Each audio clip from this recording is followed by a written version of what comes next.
Hello and welcome. Welcome to ACE Exam History. Under Keystone Education, we are bringing this series of history where there will be a complete history for all exams like CAPF, CDS, NDA, UPSC, etc. Here, total topics which are required for the examination will be covered in a holistic way. In our first lecture, we discuss about various sources which were important as far as history was concerned. In this video, we will start our lectures and we will begin with a very important topic which seems to be easier, but most of the time the tricky question comes there, and then there are people who are not able to answer that. So we'll start with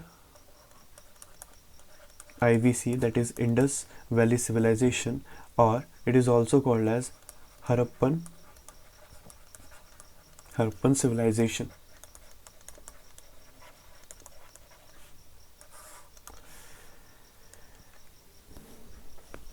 Before starting that, we have to understand that two personalities are here which deserve to be introduction here. They are D.R. Sahani and R.D. Banerjee. As far as the Harappa was concerned, it was discovered by H.D. Sahani, and Mohenjo-daro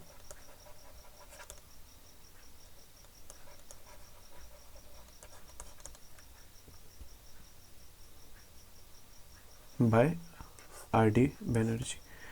So it was the first urban culture in India, first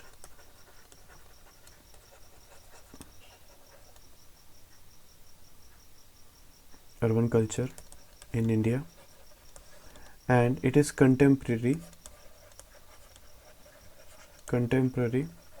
to various civilizations of the world, for example Egyptian and Mesopotamian.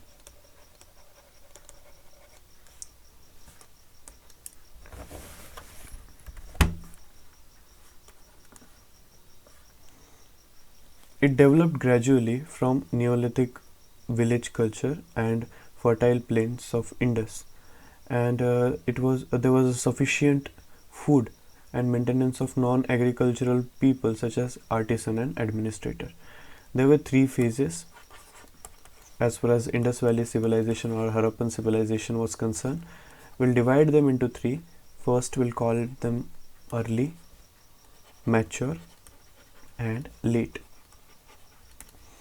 Early period we can broadly write down as 3500 BC to 2600 BC, which was characterized by rudimentary town planning.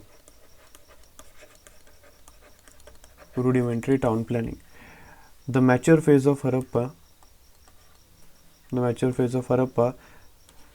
will put it somewhere between 2600 BC to 1900 BC, where there were well-developed town planning, well-developed towns with burnt brick that we will learn when we will start with this particular topic. But this is basic introduction to Indus Valley, right? And the topic from 1900 BC to 1400 BC, this will be the time frame. We'll call it as a declining phase of Indus Valley civilization. Now we will talk about the geographical extent. As on the map, you people must have seen that where these sites are.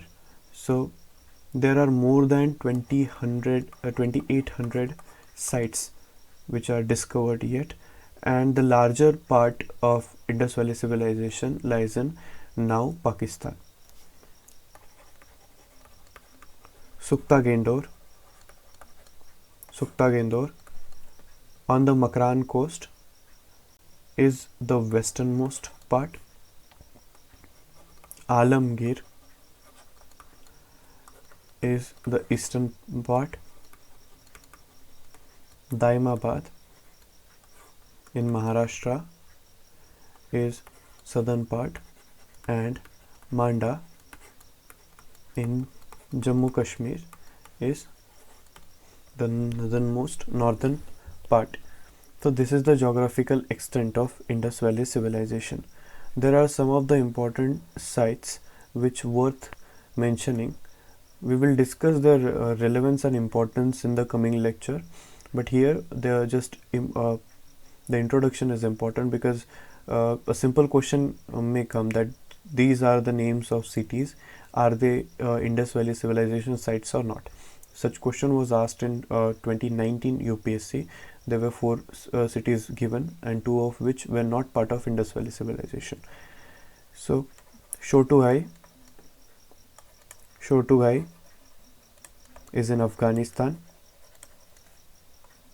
Chanudaro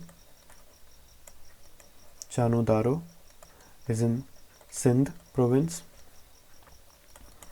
Kalibangan is in Rajasthan. Lothal and Dholavira is in Gujarat. Banawali and Rakhigari in Haryana. Rakhigari, Dholavira was in news, so you have to find out why it was in news. As far as Rakhigari is concerned, there is a recent discovery about this, so I would also ask you to go and see what is the recent discovery about Rakhigari. Now we will come to the very important topic, which is town planning. As far as the Indus Valley civilization or Harappan civilization is concerned, the town planning was way behind the time. The town planning shows uniformity. Pardon me, way ahead of time, not way behind. The town planning was definitely way ahead of its time. There was uniformity in the town planning. The major sites were divided into 2 parts: a citadel and lower town. Citadel basically was in boundary to the upper. So consider this part as to be the upper town, so it used to be bordered, and then there used to be lower town where common people used to live and work. We will further discuss this topic and what is its relevance. So first uniformity, then we talked about the citadel and lower town. Lower town basically was in eastern direction. Yes, you have to remember this thing. And citadel definitely western. The citadel shows large structure which have been probably it can be of administrative or ritualistic or any authoritative place. The houses were built on lower town. So in lower town, houses were built. The street, they crossed each other at right angle, and they followed a chessboard pattern.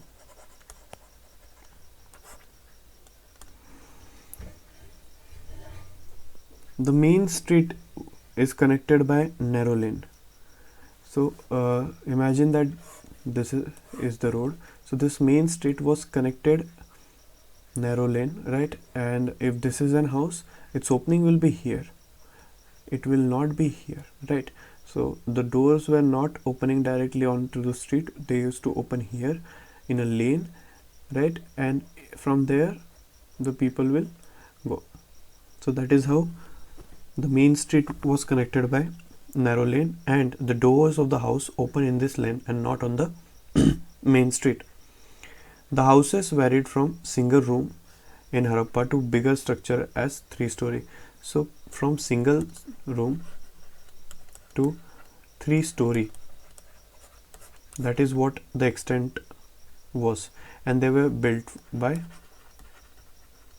burnt bricks. The difference in size means rich lived in larger house and peasant live in smaller. These houses had private well. So these houses had private wells, kitchens, and bathing platform. Each house had a drainage opening. Drainage opening, which was an important feature into the street drain and covered with the manhole stone slabs. They were constructed at regular interval by the sides of street for cleaning. This is particularly important feature that shows that people were well acquainted with the science of sanitization. So people knew the importance of sanitization or sanitation.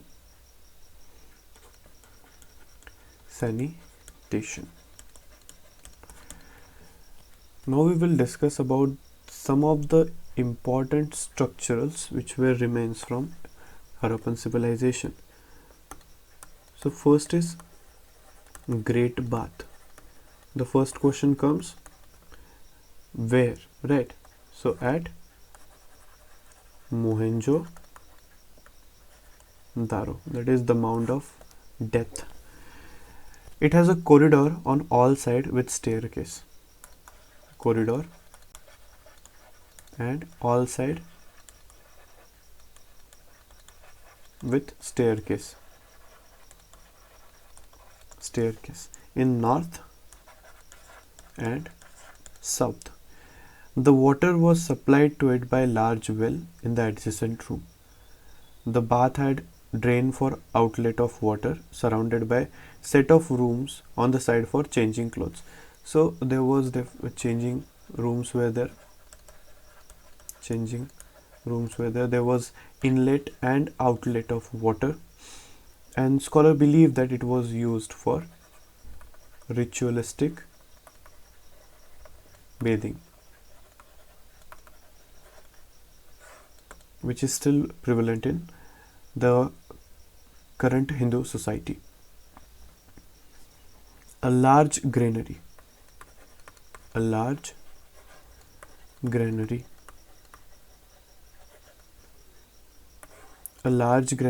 was found to the west of Great Bath. So this direction is important because anything can come from this chapter, and this chapter is very important. So anything which worth remember, you should. And several rectangular blocks for bricks for storing of grain. So a large granary was also found at Mohenjo-daro. Another granary or multiple number of granary were found in Harappa's granary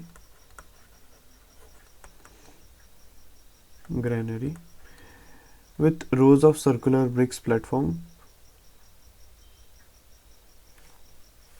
Now the next important was dockyard.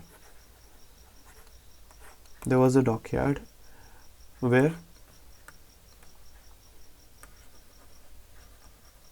it was used for berthing ship and handling cargo.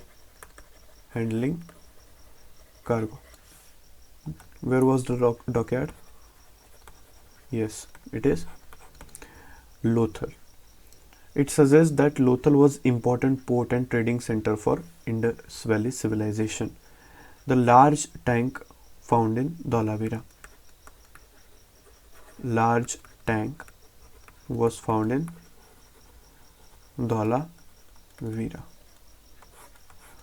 Recently, the unique water system or drainage system of Dholavira has got some recognition. So, what was that? Should go and check out in the current affairs section.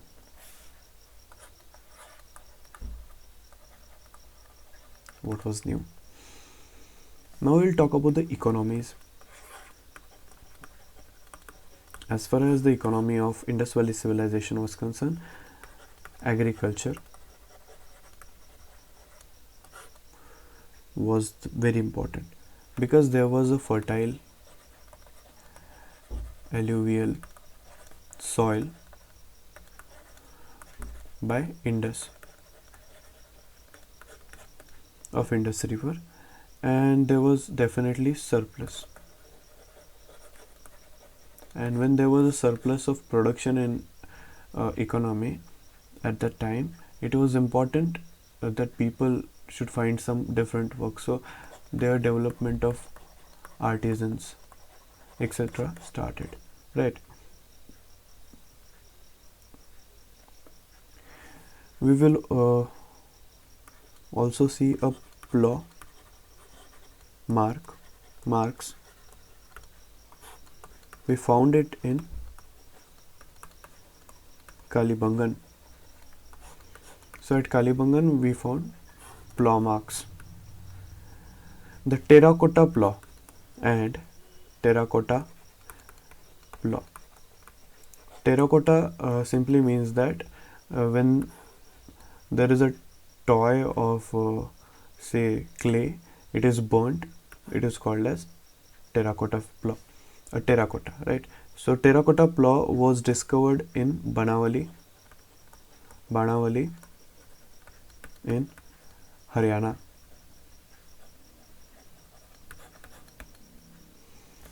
They grew. So what did they grow? So they grew wheat, barley,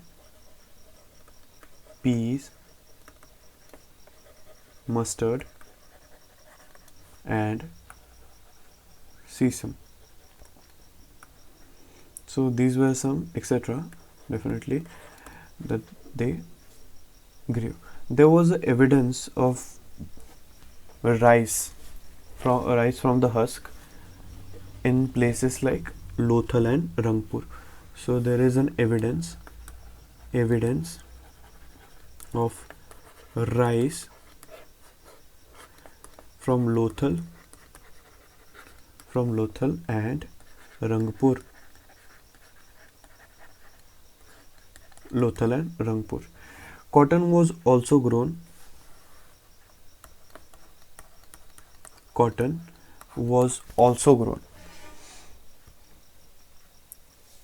Fish and animal meat were also part of diet. So fish and meat was part of diet. So if anything, any silly point or anything can come in paper that the people were sentence 1, 2, 3, something will be there, and then there will be an answer, right? A, B, C, D. That 1 is true, only 1 is true, or 1 and 2 is correct, or 1, 2, 3 is correct, or 2, 3 is correct, something like that. So there can be a statement where they say that the IVC people were veg or vegetarian. So you can simply from this point you can say that no, they were not vegetarian. They used to eat fish and meat.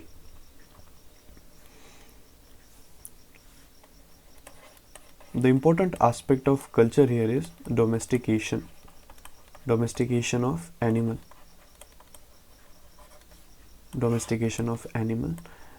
So buffaloes,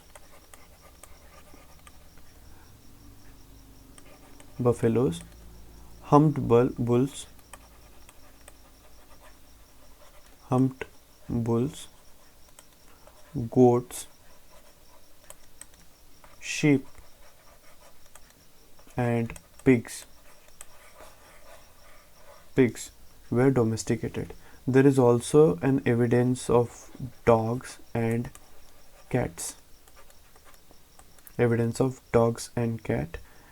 the evidence of horse come from a superficial level, from a doubtful with terracotta figurines from Lothal, and remains of horse are reported from a place called as Surkotada in Gujarat, but the identity is doubtful. So for horse there is a terracotta which was found at Lothal, and at Surkotada they found the remains, but still the presence of horse is doubtful. So UPSC or any exam will not go in such a doubtful situation. They'll only go somewhere that they'll give that the name of this list, and they'll say that which of the animals will be were present at that time and which were not. So they'll just simply stop there. Thus it can be concluded that Harappan culture was not horse centric. So this is important. So there can be a question that Harappan's culture was a horse centric. So no, not at all. No horse centered. It was not horse centered.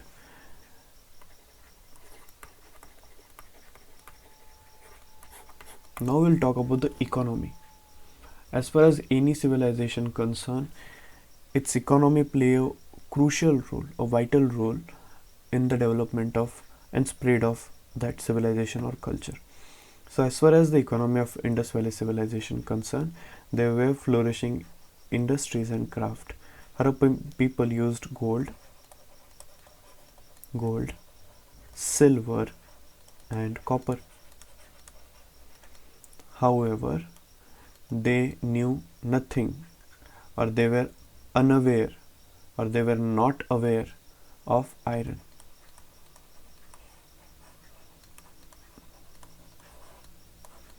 So they were not aware about iron.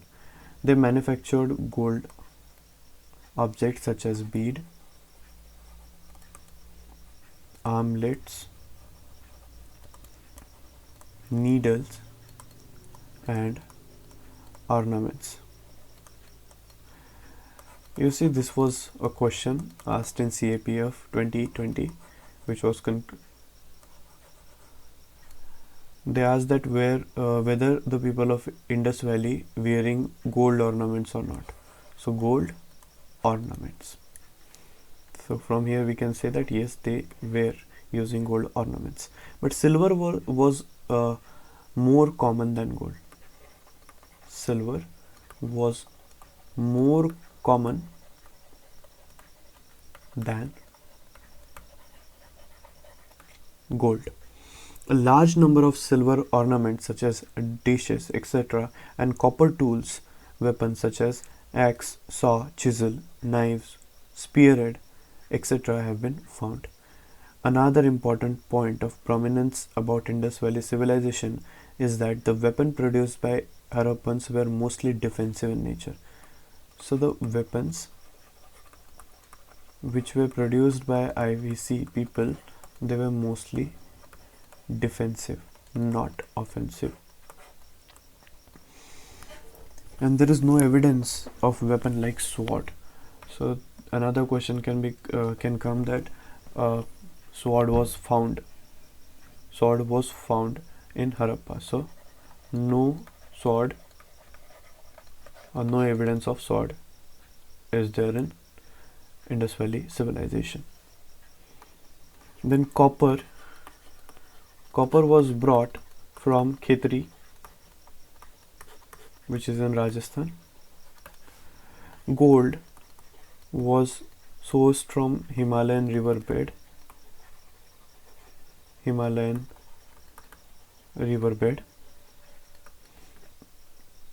and silver from Mesopotamia.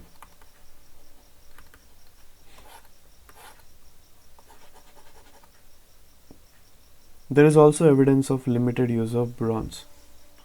So there is evidence of limited use of bronze. Bronze is an alloy. Alloy of, you have to answer this question.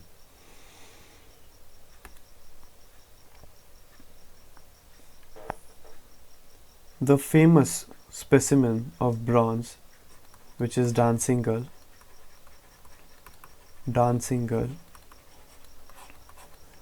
was discovered at, what can be the place?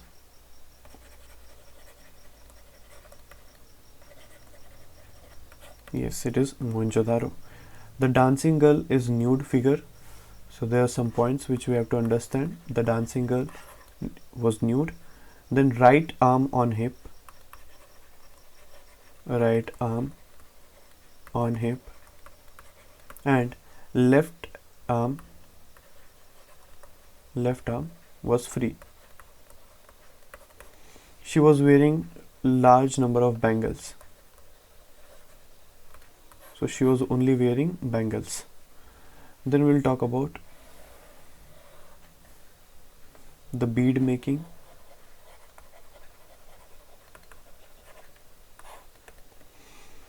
So bead making craft, for making bead they use steatite, and this was also a question which was asked, that what sort of material was used for making bead, or even the currency that they had basically the barter system, but there used to be some stones or something where they'll print something, right, and tiger, buffalo, or some sort of mark. So that basically punched mark was made up of steatite. Bead making also used steatite.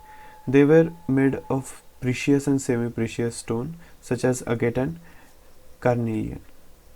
So they were made of precious and semi-precious stones such as agate and carnelian.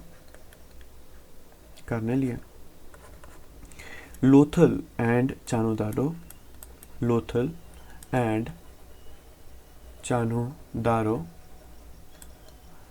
Lothal and Chanudaro are basically the prominent center of bead making. Another important piece of art of the period is stone sculpture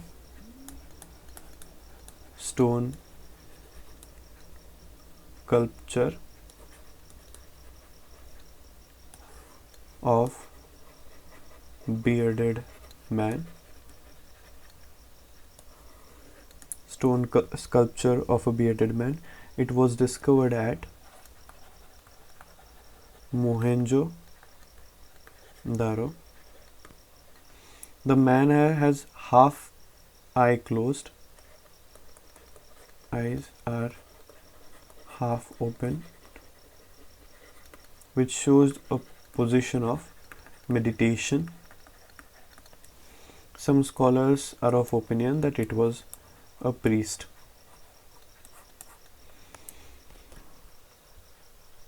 The next industry that we are going to talk is Terracotta Industry. A large number of terracotta figurines of male and female have been discovered, but female figurines outnumbers those of male. So more number of female figurines have been found than males. So scholars believe that they might have worshipped mother goddess. They must have worshipped mother goddess. A noteworthy specimen made of terracotta is a toy cart. A toy cart of terracotta, that is a noteworthy. Then there was a pottery making industry too.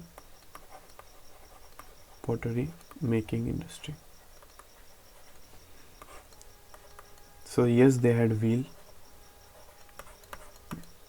So pots were well made and treated with red coating, and had decoration in back, and had decorations. Pots of different size and shapes have been discovered. Some of them even had painted design consisting of horizontal lines of varied thickness, leaf pattern, palm, peepal tree, birds, fish and animal. So on the pottery they also had birds, fishes, animal, trees, particularly peepal tree, which was sacred, right, and leaf patterns, etc. Leaf and patterns, etc. were available. The next industry, which is seal making. As steatite was used for bead making, it was also used for seal making. And this was the question which was asked, that which material was used for seal making. The answer to this was steatite. Over 2000 seals are discovered from different size. Mostly they are square and made of steatite. The seal depict a number of animal and also some sign in Harappan script which have not been deciphered yet. The most famous of the seal is of male figure.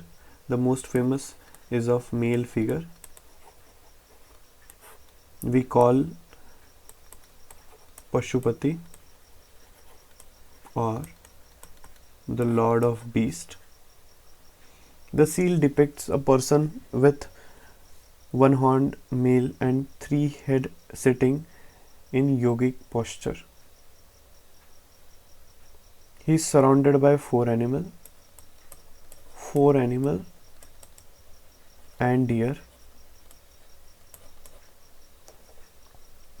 Four animal include elephant,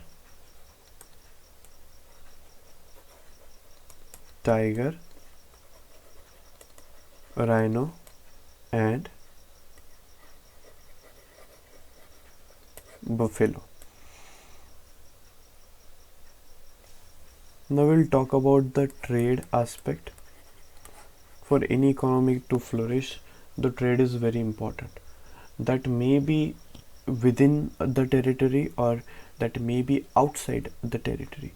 So as far as Indus Valley civilization, the trade was flourishing both internally as well as externally. The trade was increasing, it was flourishing. That they traded with foreign lands such as Mesopotamia,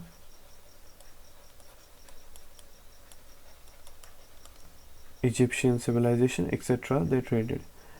As discussed earlier, they sourced copper from Khetri, that we have discussed. They got gold from Kolar gold field. Now you must be knowing this KGF, right? Then silver used to come from Jawar mines from Rajasthan as well as Mesopotamia. Then lapis lazuli,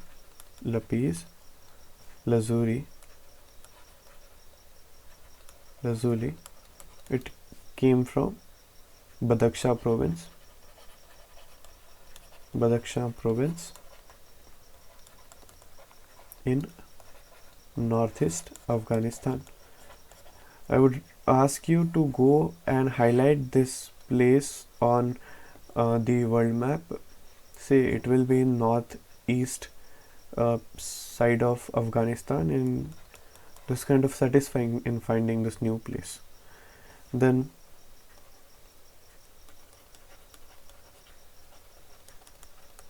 turquoise and jade they brought from Central Asia, and timber was provided by Jammu.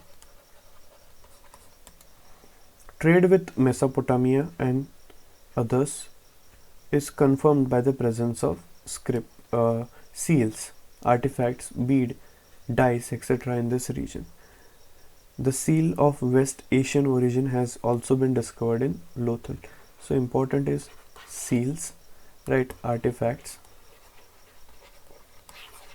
beads, etc. have been found both in Indus Valley civilization as well as Mesopotamia. According to the inscription that was found in Mesopotamia, they have referred to trade with Dilmun, Magan and Meluha. According to inscription, Mesopotamia imported copper, carnelian, ivory, shell, lapis lazuli, pearl, ebony from Meluha. According to scholars, Meluha was Harappan region.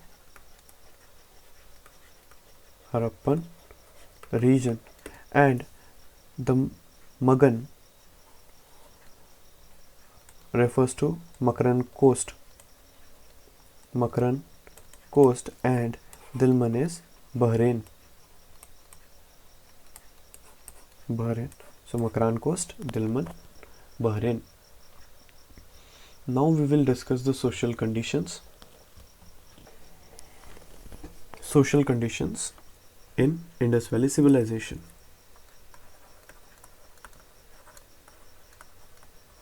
Social conditions in Indus Valley civilization. For revising, you definitely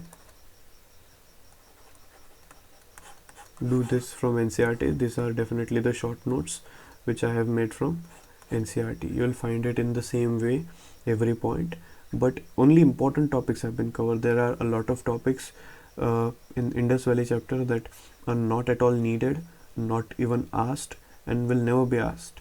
So these are some points which are important and they are worth remembering. So I would request you to stick to this class notes particularly, and if you want to go, definitely first finish the NCERT, right?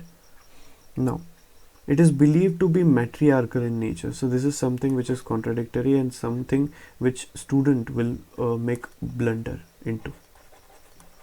Matriarchal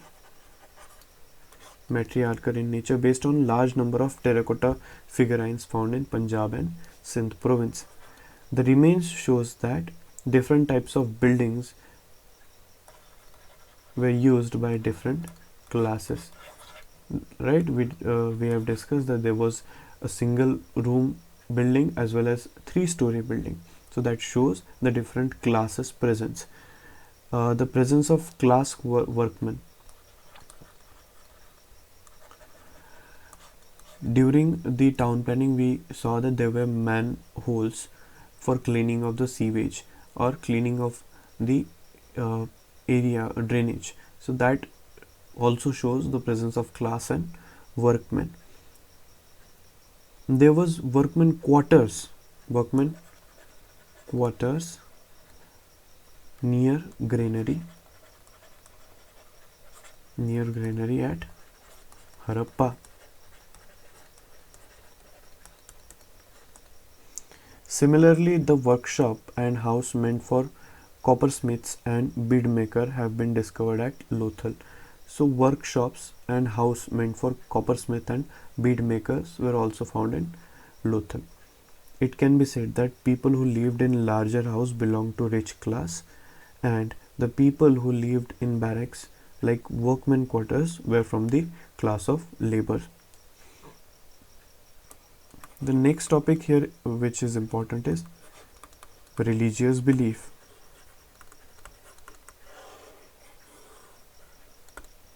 As far as the religious belief and practices in Indus Valley civilizations are concerned, they can be deciphered based on the seals, terracotta which were found during excavation. The scholars called Harappan religion as animism, which consists of worship of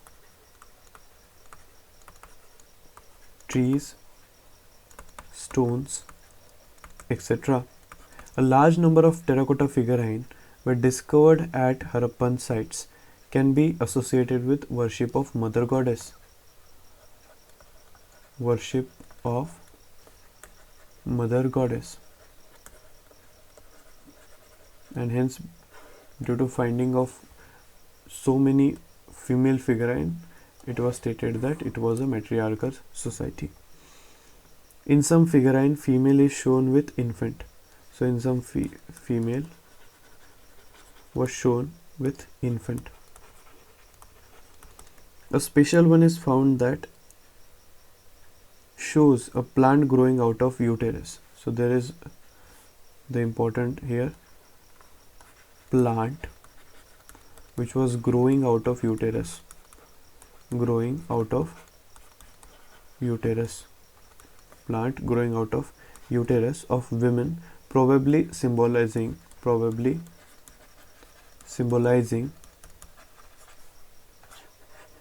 Mother Goddess or Goddess of Earth. Symbolizing Goddess of Earth. Pashupati or Proto-Shiva. Pashupati or Proto-Shiva or Proto-Shiv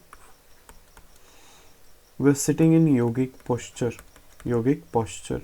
A figure of deity is found with horns and flowing hairs. Horns. This deity that was sitting in yogic posture were shown with horns and flowing hairs.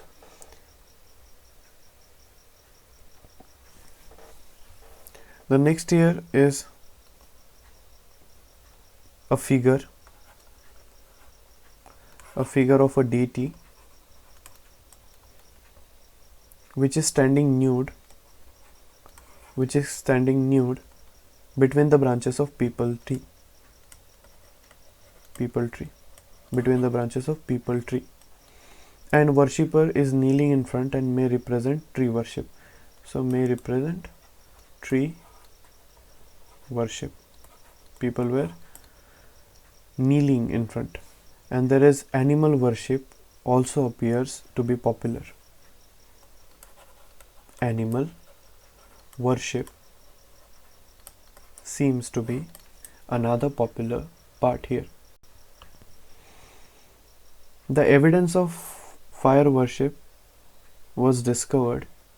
Evidence of fire worship. This is important. Write it down. Evidence of fire worship was found at Lothal and it was found at Kalibangan. So students usually recall this, that it was found at Kalibangan, but it also was found at Lothal. So fire worship was also evident in Lothal. Such evidences are not found elsewhere. This is also important, that not elsewhere. So it was found only at Lothal and Kalibangan. This shows the differences in religious practices within different areas of Indus Valley civilization. Now we'll come to the burial practices and rituals, which was very important, right? Burial practices and rituals. But unlike the contemporary Harappa, where the monuments such as Pyramid of Egypt or Royal Cemetery at Ur in Mesopotamia has been found, Harappa has yielded no such monument or practices. So there in Egypt, right, they made pyramid for what? For keeping a dead body inside it, right? A mummy. Such thing was not found in Harappan civilization. So it was not found in Harappan civilization. The dead bodies were usually rested in north-south direction in north south direction, which is still practiced in our country, right? So in north south direction the dead body is still kept, where head is in north, right? Head, and feet here towards the south. The dead were buried with varying number of earthen pots, and in some grave they found that there were bangles, beads, copper mirror. So they probably have believed in afterlife, or probably the scholars believe this, that they probably had belief in afterlife or coming back to from the dead. So in certain places there were found skeletons where the legs were amputated, the legs were chopped off, because they had a belief that they probably had a belief that the person or the dead one might come back. The next is Harappan Script. Harappan Script. As far as the Harappan scripts are concerned, they can be deciphered from the engraved seals that Harappans. What we can see from this is they were literate. They were not illiterate. They were literate people, and the character of the seals have not been deciphered. But we have not yet deciphered what was written on the seals. But recent studies have estimated that Harappan script consists of about 400 signs. About 400 signs which were written from right to left. And this was also question asked in CAPF 2020. So you can understand that a little thing, that 400 signs right to left, these are the things which are being asked in exams. So this chapter is very important because every year their question comes from this topic. In some or the other exam, this topic remains important for literally every exam.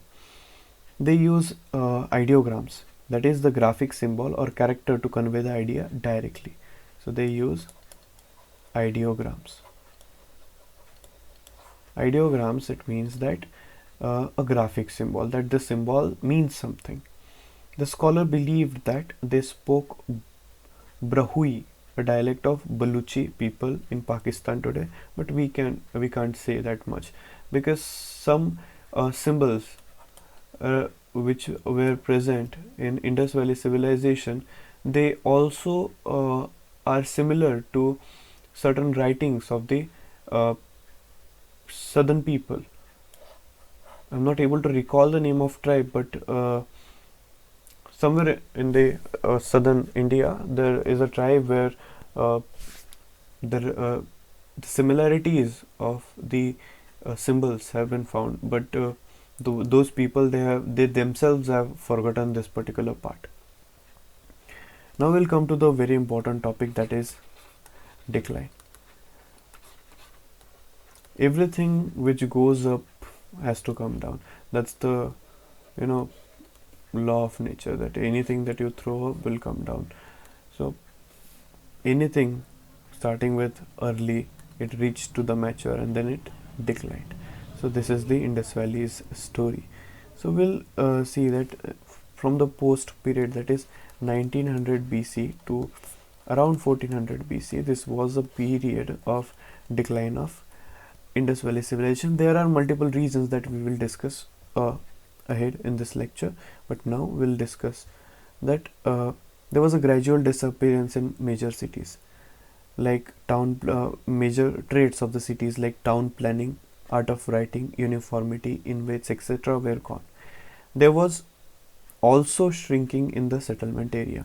For example, Mesopotamia, Mohenjo-daro reduced to 3 hectares, which was originally 85 hectares towards the end of late phase. The settlement shifted to operate areas as a number of new settlement appeared in outlay area, for example Gujarat, East Punjab, Haryana and Upper Doab. These are the area where new settlements came in. So you also have to see that this 85 hectares of Mohenjo-daro was reduced to 3 hectares. Now we'll talk about some of the reasons. There are some reasons which are widely believed, there are some reasons which are widely disputed. We will go with few. There's no single cause of decline of the whole civilization. It is believed that it was a combination of forces such as natural calamities, that is earthquake might have raised the level of floodplains, resulting in floods, and may have swallowed the city of Mohenjo-daro. However, this only explains the decline of Mohenjo-daro and not the whole civilization. Then second is climate change. Climate change is a dynamic phenomenon. It is never constant. It is continuously happening. So it is a potential reason, and it might have increased the aridity, right? Aridity and drying up of wells. So this definitely might have created a water stressed situation. It may have decreased the agricultural productivity, and if water is not there, then definitely agriculture productivity will come down. Then there is an Aryan invasion theory, but this theory is not usually believed. These are natural and climate change which is broadly accepted. Concluding this part or the analysis, the view is completely negated today, because archaeological evidence indicates that Harappan civilization did not collapse all of a sudden but declined gradually, with ultimately merged with the other local culture. So in this video we talked about Indus Valley civilization, and this Indus Valley civilization will be sufficient. In the next video we will meet with Vedic age. Till that will be lecture 3rd. So I hope you enjoyed your lecture too. Thank you for watching. Have a great time ahead.